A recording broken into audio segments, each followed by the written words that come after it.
बार की बात है, एक शहर में एक धनी सेठ रहता था। उसके पास पैसे की कोई कमी नहीं थी, लेकिन वह बहुत ज्यादा आलसी था। अपने सारे काम नौकरों से ही कराता था और खुद सारे दिन सोता रहता या याशी करता था। वह धीरे धीरे बिल्कुल निकम्मा हो गया था। उसे ऐसा लगता जैसे मैं सबका स्वामी हूँ, क्योंकि मेरे पास बहुत धन है, मैं तो कुछ भी खरीद सकता हूँ। यही सोचकर वह दिन रात सोता रहता था। लेकिन कहा जाता है कि बुरी सोच का बुरा नतीजा होता है। बस यही उस व्यक्ति के साथ हुआ। कुछ सालों में उसे ऐसा महसूस हुआ जैसे उसका शरीर पहले से शिथिल होता जा रहा है। उसे हाथ पैर हिलाने में भी तकलीफ होने लगी। ये देखकर वह व्यक्ति बहुत परेशान हुआ।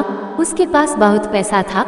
उसने शहर से बड़े बड़े डॉक्टर को बुलाया और खूब पैसा खर्च किया, लेकिन उसका शरीर ठीक नहीं हो पाया।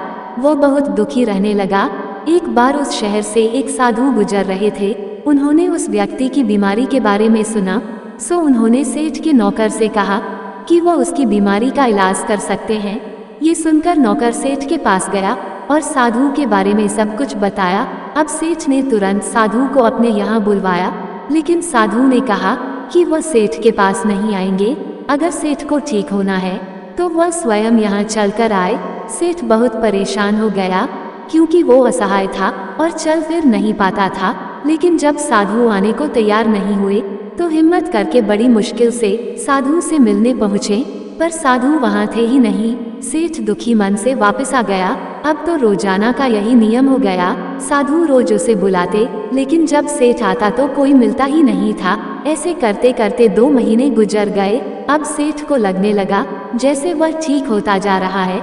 उसके हाथ पैर धीरे धीरे काम करने लगे हैं। अब सेठ की समझ में सारी बात आ गई कि साधु रोज उससे क्यों नहीं मिलते थे। लगातार 2 महीने चलने से उसका शरीर काफी ठीक हो गया था। तब साधु ने सेठ को बताया कि बेटा, जीवन में कितना भी धन कमा लो, लेकिन स्वस्थ शरीर से बड़ा कोई धन नहीं होता। तो मित्रों, यही बात हमारे दैनिक जीवन पर भी लागू होती है। पैसा कितना भी कमा लो, लेकिन स्वस्थ शरीर से बढ़कर कोई पूंजी नहीं होती। इसीलिए कहा गया है कि स्वास्थ्य ही धन है। धन्यवाद।